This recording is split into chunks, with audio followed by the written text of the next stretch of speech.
I try to do an hour of vigorous exercise every day. It's getting harder and harder as I get older. This is my 79th year. But we have a small mountain close by, and I try to climb that 3 times a week. And then I've got a little gym with a treadmill on it and some weights, etc. And I use those. But I've always been a fanatic about fitness. I'm afraid I'm one of those people who overdoes things. And I've run 36 marathons, for instance. And several ultras of 80 kilometers or more. If you're going to write for long hours, if you're going to practice bum glue, you better be very fit. Writing is a job which requires fitness. Honestly, it's very hard to write if you're overweight. What about diet? Well, I've always had a very good diet. I watch food very carefully, and now with 1/3 of my stomach, I can be very picky, and I don't have to eat a lot. But I've never been overweight or anything like that. It's always, it's always a very healthy diet. Could you survive without writing, do you think?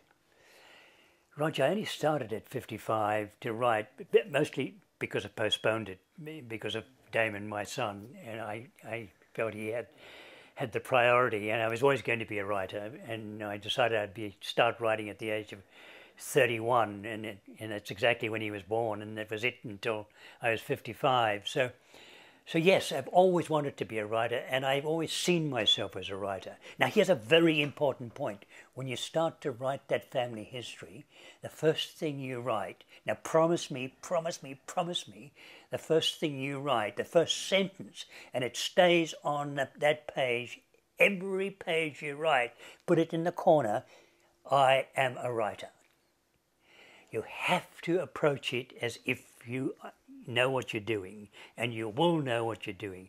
But I am a writer, and I can't conceive of being anything else. To me, that's, oh yes, I could be a gardener too. But then I built several gardens because the idea of growing stuff for me is a miracle. And I can't separate it from writing. Writing is growing stuff. It's growing stories. Plants you start with a little seed and up it goes. In my will, Roger, I have left $1,000 for sunflower seeds. And I mean, I've asked somebody to buy $1,000 worth of sunflower seeds and stand on the street corner and give one to everybody who passes and ask them to plant it in their front garden or on their balcony and see what happens. This big, beautiful thing grows up. This huge sunflower face comes on. The seeds come in. The birds come from everywhere. They feed on it. It is a total miracle, just one sunflower seed. You will never pass a Bryce Courtenay garden without a sunflower in it.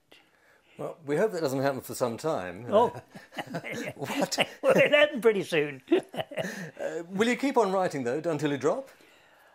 I expect they're going to find me with my head on the keyboard, and then probably what goes on the screen will make more sense than what I've written. Yes, I will. I will. I've got bad arthritis in my hands. Look at them; they're a mess. But and I'm daily practicing now to dictate in case my hands give up, and then I'll just tell it how it is. I'll try and just write by talking into the screen. But yes, I can't imagine not writing. I mean, I wake up in the morning and there's a sentence in my head. I go to sleep at night and there's a sentence in my head. If I go to a dinner party, I'm there to listen because I'm hearing stuff. I'm not there to talk. What about animals? Do they play a big part in your life?